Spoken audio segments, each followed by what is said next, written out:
بسم اللہ الرحمن الرحیم۔ حضرت یونس علیہ السلام مچھلی کے پیٹ میں کیسے زندہ رہے؟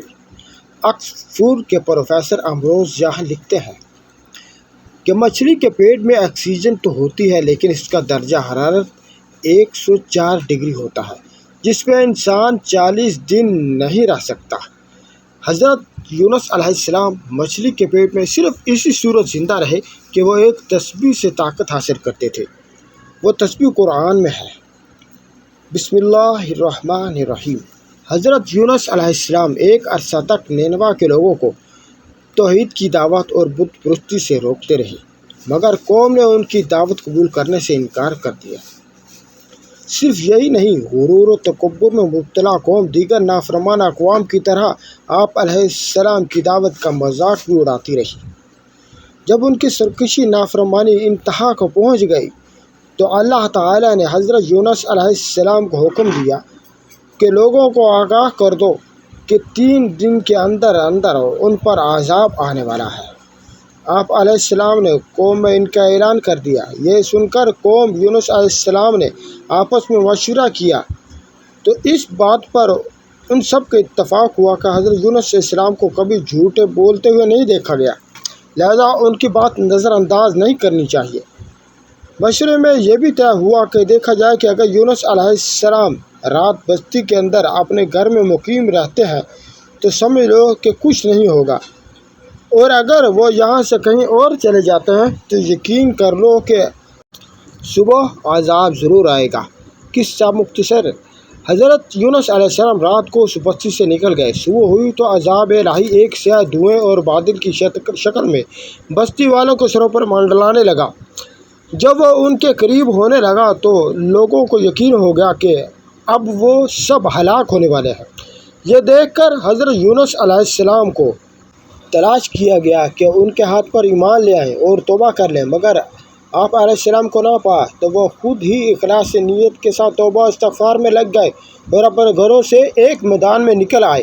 عورتیں، بچے، جانور سب اس میدان میں جمع کر دیے گئے۔ تمام بستی والے ٹاٹ کے کپڑے پہن کر عجز و انکساری کے ساتھ توبہ کرنے اور عذاب سے پناہ مانگنے اور اس طرح مشغول ہوئے کہ پورا میدان آہا وقا سے گونجنے لگا۔ اللہ تعالیٰ نے ان کی توبہ قبول فرما لی اور عذاب ان سے ہٹا دیا۔ روایت میں ہے کہ یہ عاشورہ یعنی 10ویں محرم کا دن تھا۔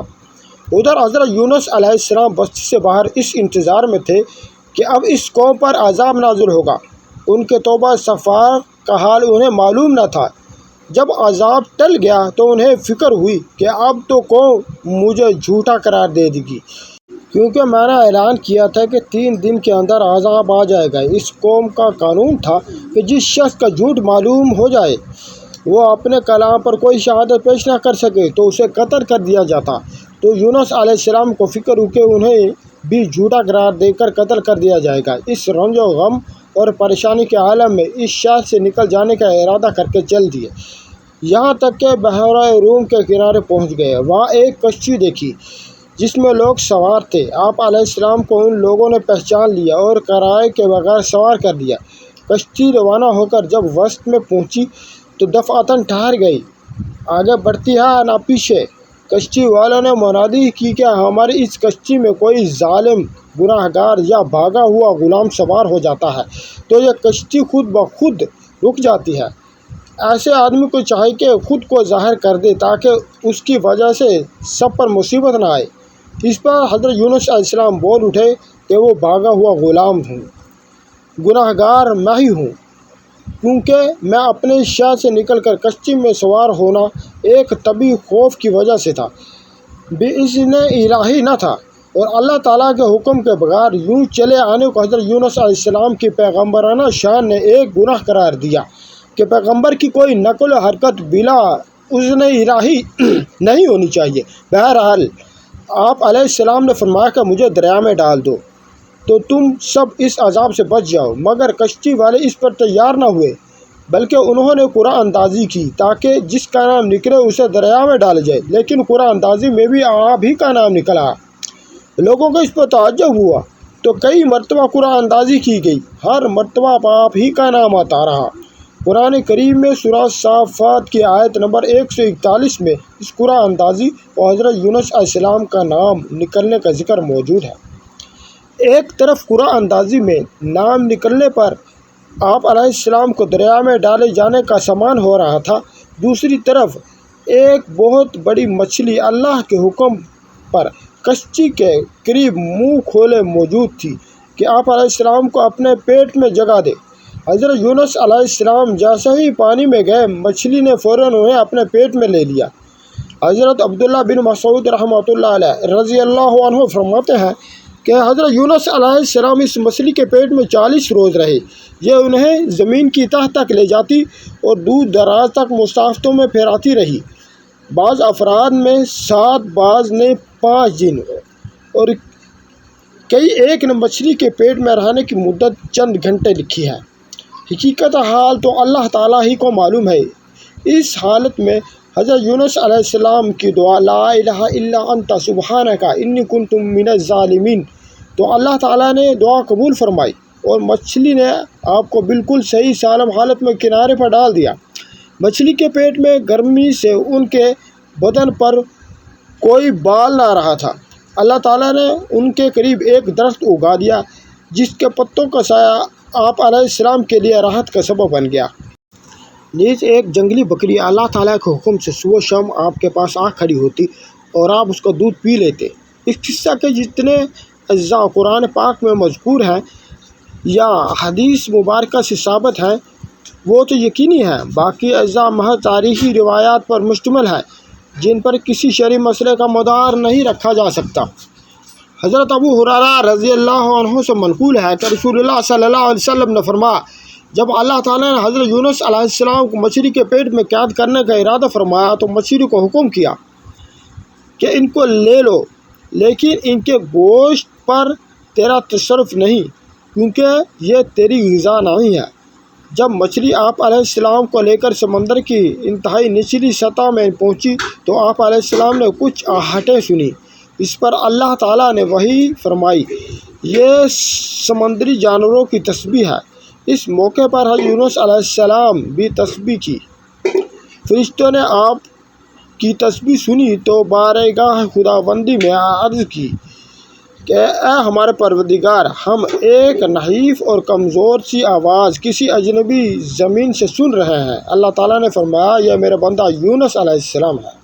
فرشتوں نے عرض کیا کہ وہ تو نیک بندے ہیں اور ان کی طرف سے ہر روز و شب آپ کے پاس نیک عمل پہنچتا ہے۔ اللہ تعالیٰ نے فرمایا کہ ہاں، یہ میری بہت اچھی تسبیح کرتے ہیں۔ پھر فرشتوں نے اللہ تعالیٰ کے حضور حضرت یونس علیہ السلام کی سفارش کی تو اللہ تعالیٰ نے مچھلی کو حکم دیا اور اس نے آپ کو سمندر کے کنارے ڈال دیا۔ قرآن کریم میں ارشاد باری تعالیٰ ہے کہ پھر ہم نے ان کو جب کہ وہ بیمار تھے فراخ میدان میں ڈال دیا اور ان پر ایک بیل دار درخت اگا دیا۔ آپ کا بدن مچھلی کے پیٹ میں رہنے سے انتہائی لاغر اور کمزور ہو چکا تھا۔ ابن مسعود رضی اللہ عنہ فرماتے ہیں کہ آپ علیہ السلام ایسے ہو گئے تھے جیسے چوزا جس پر ابھی پر بھی نہ آئے ہوں۔ حضرت ابن عباس اور حضرت زید رضی اللہ عنہ فرماتے ہیں کہ جب بچہ پیدا ہوتا ہے اس وقت بچے کی طرح آپ کی حالت تھی اور بالکل دھنی ہوئی روئی کی طرح نرم و نازک تھے اور بدن پر کچھ نہ تھا۔ روایت میں ہے کہ جب آپ علیہ السلام مچھلی کے پیٹ میں ٹھہر گئے تو گمان کیا کہ شاید وفات پا گئے ہیں۔ اس پر آپ علیہ السلام نے اپنے اعضاء کو جنبش دی تو ان میں حرکت ہوئی تو فوراً سجدہ ریز ہو گئے اور بارگاہ رب العزت میں عرض کیا کہ اے پروردگار، میں تیرے لیے ایسی جگہ مسجد سجدہ گاہ بناتا ہوں کہ جہاں کسی دوسرے نے تیری عبادت نہ کی ہوگی۔ قرآن پاک میں اللہ تعالیٰ کا ارشاد ہے کہ پھر اگر وہ پاکی بیان نہ کرتے تو لوگوں کے اٹھائے جانے تک اس کی مچھلی کے پیٹ میں ہی رہتے۔ تفسیر ابن جریر میں حضرت سعد بن مالک رضی اللہ عنہ سے مروی ہے کہ انہوں نے نبی اکرم صلی اللہ علیہ وسلم کو فرماتے ہوئے سنا کہ اللہ کو اس نام سے پکارا جائے تو دعا قبول ہوتی ہے اور جو مانگا جائے اللہ عطا فرماتے ہیں، یعنی حضرت یونس علیہ السلام کی دعا کے ساتھ۔ راوی کہتے ہیں کہ میں نے استغفار کیا، یا رسول اللہ صلی اللہ علیہ وسلم، یہ حضرت یونس علیہ السلام کی خاص یا تمام مسلمانوں کے لیے ہے؟ اب صلی اللہ علیہ وسلم نے فرمایا یہ حضرت یونس علیہ السلام کے لیے خاص ہے اور مومنین کے لیے عام۔ جب بھی وہ اس کے ساتھ دعا کریں، کیا تم نے اللہ کا فرمان کو نہیں سنا کہ پھر حضرت یونس علیہ السلام نے اپنے رب کو تاریکی میں پکارا، لا الہ الا انت سبحانک انی کنت من الظالمین، تیرے سوا کوئی معبود نہیں، تو پاک ہے، بے شک میں ہی قصوروار ہوں۔ تو ہم نے اس کی دعا کو قبول کیا اور اس کو غم سے نجات دی، اور ہم مومنین کو اسی طرح نجات دیتے ہیں۔ حضرت سعد رضی اللہ عنہ سے مروی ہے کہ رسول اکرم صلی اللہ علیہ وسلم نے فرمایا جس نے حضرت یونس علیہ السلام کی دعا کے ساتھ دعا کی اس کی دعا ضرور قبول ہوگی۔ پچھلی اقوام میں قوم یونس کی مثال سب سے منفرد ہے کہ جس نے عذاب کو وقوع ہونے سے پہلے ہی صدق کے دل سے عاجزی اور آہذاری کرتے ہوئے توبہ استغفار کیا، اور اللہ تعالیٰ نے اس قوم سے اپنا عذاب ہٹا دیا، جبکہ قوم نوح، قوم ہود، قوم صالح اور قوم لوط وغیرہ عذاب سے ڈرانے اور بار بار تنبیہ کے باوجود شرک و کفر پر ڈٹائی اور جمی رہے اور عذاب کی بات کو مذاق سمجھتے رہے، چنانچہ عذاب الہی کا شکار ہوئے، ہمیشہ کے لیے نیست و نابود ہو گئے۔ قرآن کریم میں اللہ تبارک و تعالیٰ کا ارشاد ہے کہ پس کوئی بستی ایسی کیوں نہ ہوئی کہ ایمان لاتی تو اس کا ایمان اسے نفع دیتا، سوائے یونس کی قوم کے۔ جب وہ ایمان لائی تو ہم نے دنیاوی زندگی میں ان سے رسوائی کا عذاب دور کر دیا اور ایک مدت تک ان کو دنیوی فوائد سے بہرہ مند رکھا۔ اس تفسیر کا حاصل یہ ہے کہ دنیا کا عذاب سامنے آ جانے پر بھی توبہ کا دروازہ بند نہیں ہوتا، بلکہ توبہ قبول ہو سکتی ہے، البتہ آخر کا عذاب سامنے آ جانے کے وقت توبہ قبول نہیں ہوتی، اور عذاب آخرت کا سامنے آنا قیامت کے دن کا ہوگا یا موت کے وقت۔ جامع ترمذی کی حدیث میں ہے کہ حضور نبی کریم صلی اللہ علیہ وسلم نے فرمایا کہ اللہ تبارک و تعالیٰ بندے کی توبہ قبول فرماتے ہیں جب تک وہ غرغرہ کی حالت میں نہ پہنچے۔ غرغرہ کی حالت سے مراد موت کا وہ وقت ہے جب نزا کے وقت فرشتے سامنے آ جاتے ہیں۔ اس وقت دنیا کی زندگی ختم ہو کر آخرت کے احکامات شروع ہو جاتے ہیں، اس لیے اس وقت کا کوئی عمل قابل قبول نہیں۔ آکسفورڈ کے پروفیسر امروز جہاں لکھتے ہیں کہ مچھلی کے پیٹ میں آکسیجن تو ہوتی ہے لیکن اس کا درجہ حرارت 104 ڈگری ہوتا ہے جس میں انسان 40 دن نہیں رہ سکتا۔ حضرت یونس علیہ السلام مچھلی کے پیٹ میں صرف اسی صورت زندہ رہے کہ وہ ایک تسبیح سے طاقت حاصل کرتے تھے۔ وہ تسبیح لا الہ الا انت سبحانک انی کنت من الظالمین ہے۔